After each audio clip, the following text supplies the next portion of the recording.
What if you could control your mind so deeply that nothing could shake you? No fear, no panic, no weakness. That's what I wanted. And so I tried something unusual. I decided to think like Johan Liebert. Yes, that Johan, the genius manipulator. The calmest, coldest, most terrifying mind in anime history. This is the story of how adopting his mindset, just for a short time, completely changed the way I see myself and the world around me. I was tired of being reactive, tired of letting emotions control me. Anger, frustration, anxiety, doubt. They had too much power over my life. So I asked myself, what if I could think with absolute calmness? What if I could study people instead of being controlled by them? That's when Johan came to mind. Not because I wanted to be evil, but because Johan represents something most of us never achieve: complete control over his emotions, his thoughts, and the people around him. And I wanted to taste that kind of power. The first step was silence. Johan rarely speaks more than he needs to, and when he does, every word counts.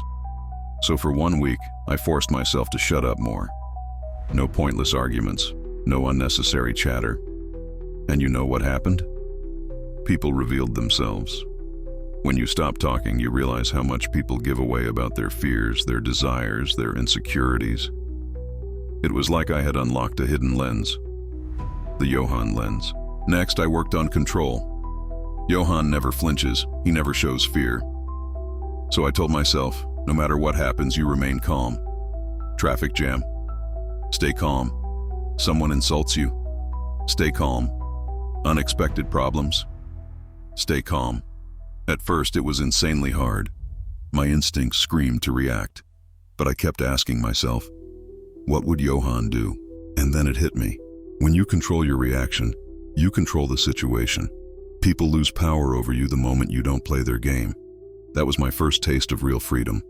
Johan's strength is not violence, it's understanding. So I trained myself to observe, not just what people said, but how they said it, their tone, their pauses, their nervous habits. And the more I observed, the clearer the truth became. Most people are ruled by their emotions: fear, ego, insecurity, desire. But when you step back and analyze instead of reacting, you become untouchable. You start seeing patterns others don't. And suddenly, the world feels like a chessboard.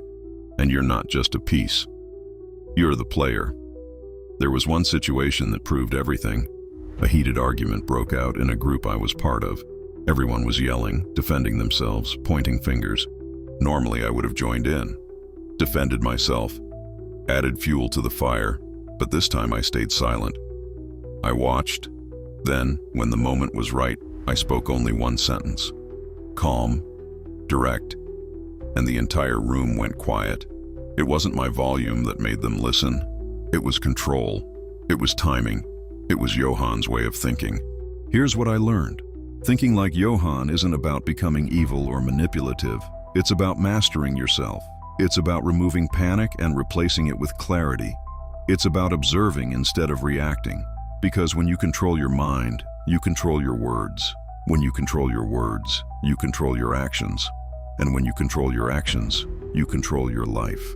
So, did I become Johan Liebert? No. And honestly, I wouldn't want to.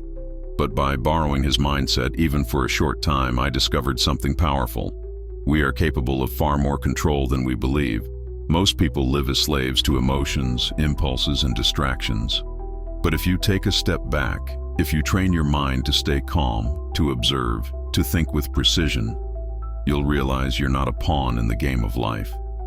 You're the one moving the pieces. And that, my friend, is true power. So ask yourself, are you thinking or are you reacting? Because the one who controls his mind controls his world.